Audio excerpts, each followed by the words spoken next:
The year is 1171, and a father draws his final breath. As life escapes him, the man's body goes limp, poison finally taking his life. His young boy must now fight to survive. Aside from his mother and his two brothers, he has no allies, and enemies plot against their family at every turn. But what no one at the time realizes is that this 9-year-old boy has an iron will and the fate to change the future of civilization. This is the story of Genghis Khan, the founder of the Mongol Empire. Or, it's one version of the story. In reality, we don't really know what happened, so we kind of have to make up these narratives. The past, as it happened, does not change, but the way that we tell it does. This means that history is always in beta. It's an ongoing process where we try to pierce the veil of time and gain a glimpse of that past. Engaging with this process not only enriched my own life, but it also changed my relationship with truth itself.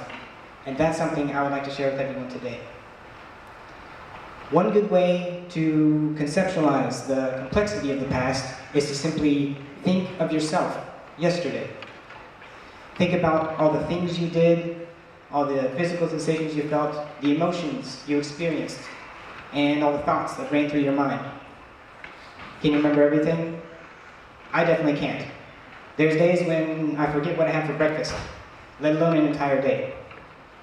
But your yes yourself doesn't stop at one day. It keeps going back, as many days as you've been alive. For me, that's 11,731 days. Nights too, technically speaking. The past also doesn't just stop at me. Believe it or not, I am not the end-all be-all of human history. Everybody's included. History is really about empathy. We want to try to understand others and the world around us.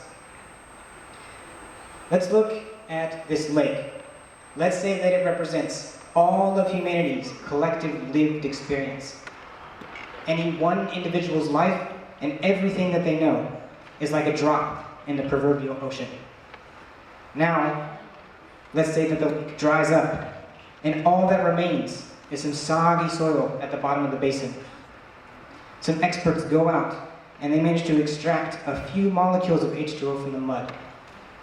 These are like our sources when studying history. And the job of a professional historian is to take those slivers that remain and try to extrapolate out whatever we can know about that lived experience which is now vanished. Most of us have heard of the Mongol Empire, this ragtag group of pastoralists who managed to unify and conquer the largest contiguous land empire that the world has ever seen. But did you know that in 1293, the Mongols sent an invasion force to Java? Nobody knew this until archaeologists discovered a stone inscription in 2022. When we put in some hard work and get lucky, sometimes we can find new sources, which opens up entire new windows to the past. Technological breakthroughs can also aid in this. LiDAR imaging is a powerful tool which allows us to map large areas and pierce through dense vegetation that can cover the surface. Recently, researchers have mapped the ancient Mongol capital city of Karakorum. And this allows us to imagine the splendor of a bygone age and study the evolution of things like steppe urbanism. But the expansion of historical source material also does not stop with random chance discovery and technology. Sometimes it can occur through the decipherment of previously unreadable scripts. The Tanguts had an empire which flourished from the 11th to the 13th centuries. Eventually, they met their demise at the hands of, you never guess who, the Mongols. Lots of Mongols in this talk. Fortunately for us, the Tanguts wrote down and kept extensive records. We have thousands of texts from their time. Unfortunately, after the decline of their empire, everybody forgot how to read it. That is until the 19th century, when philologists and linguists began working to crack the Tangut code. And after generations of hard work, scholars now have a much better grasp of this language, which has opened up an entire new avenue to the past. All of these things demonstrate how the expansion of historical material can drive the evolution of history. But history itself does not just fall out of the sources. We have to, analyze and interpret these things in a systematic way in order to take the bits and pieces and form a cohesive narrative. Let's go back to this Mongol Empire, stretching across Asia into Europe, and let's ask ourselves a question. Why did the Mongol Empire form when it did? There can be several solutions. Maybe you think it's due to the rule of a charismatic leader, or perhaps it's the martial prowess of nomadic peoples. Maybe it's the vulnerability of local states at the time. Perhaps you think it's none of these things, or some combination of all of them. Whenever we try to answer any question like this, we inevitably bring our own biases and blind spots to the solution.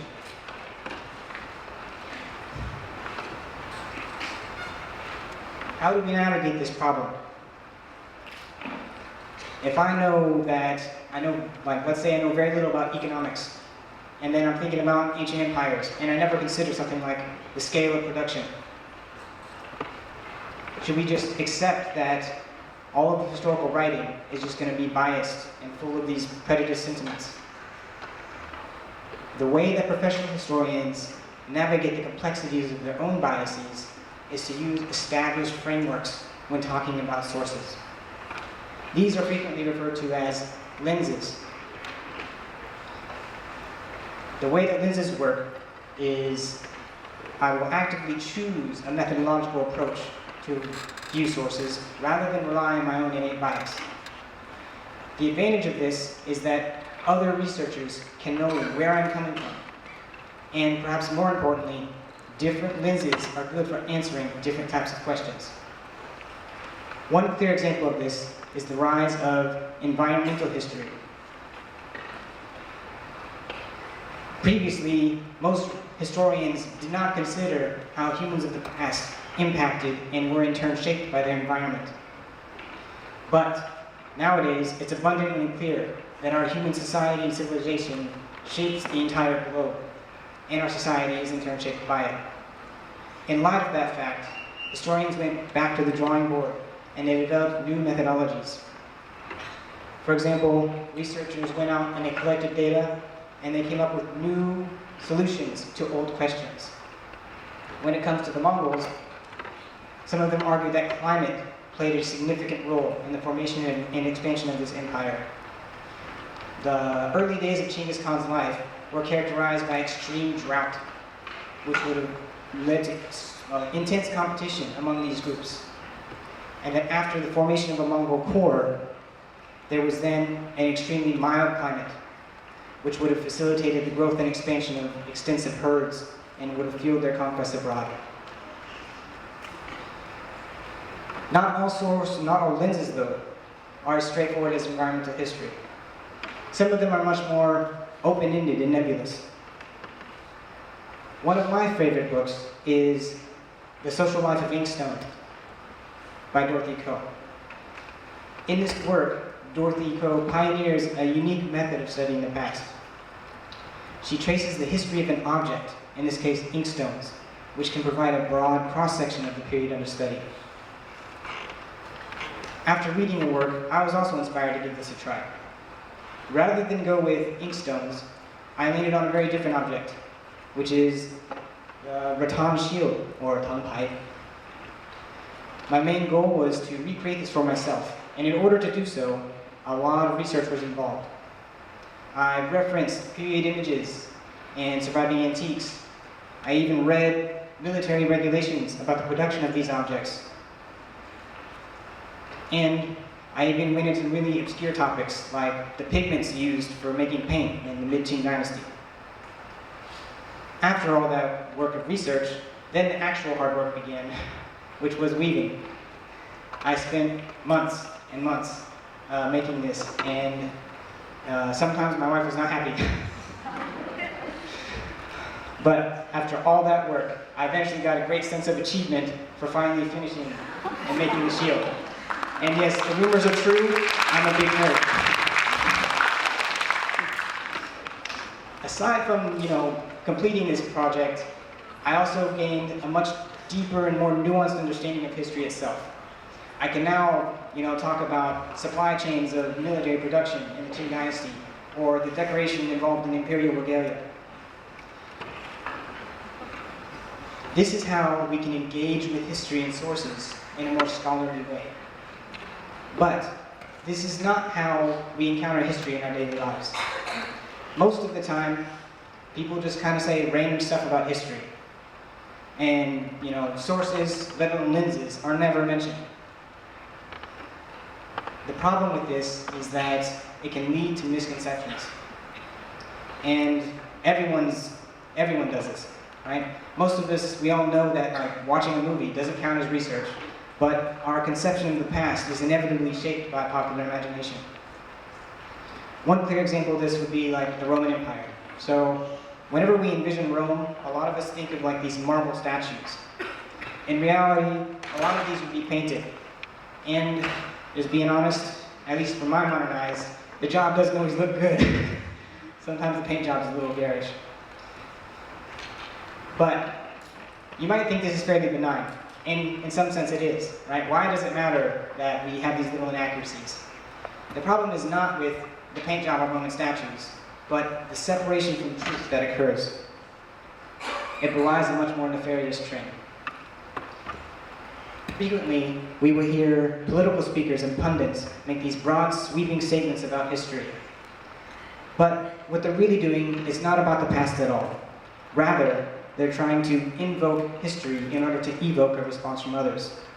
They're using history as a narrative tool to rationalize and justify their own ideology. Looking at my own country, the United States, we can see that there's these grand narratives that compete to sway public opinion. Is the United States this bulwark of global democracy that spreads peace and economic prosperity across the world? Or is it an evil empire founded and perpetuated on exploitation of weak and weak people? The reality is that both of these narratives ignore mountains of counter-evidence that can be found in historical sources. But the point was never about history and never about the truth. It was always about justifying their ideology. Before I leave you today, I would just like to ask everyone to do a little reflection. Ask yourself, how do I engage with the process of history? Oftentimes, I've found that it's much safer to assume that a historical claim is false until it's proven true, rather than the other way around. And in this way, you can get a sense of the complexity of the past, and you can also begin to deconstruct some of the narratives that you hear all the time. And if you find yourself wanting a little more, then I implore and ask each of you to go look at the primary sources directly. Every time you do, you'll find something new and unexpected. Thank you.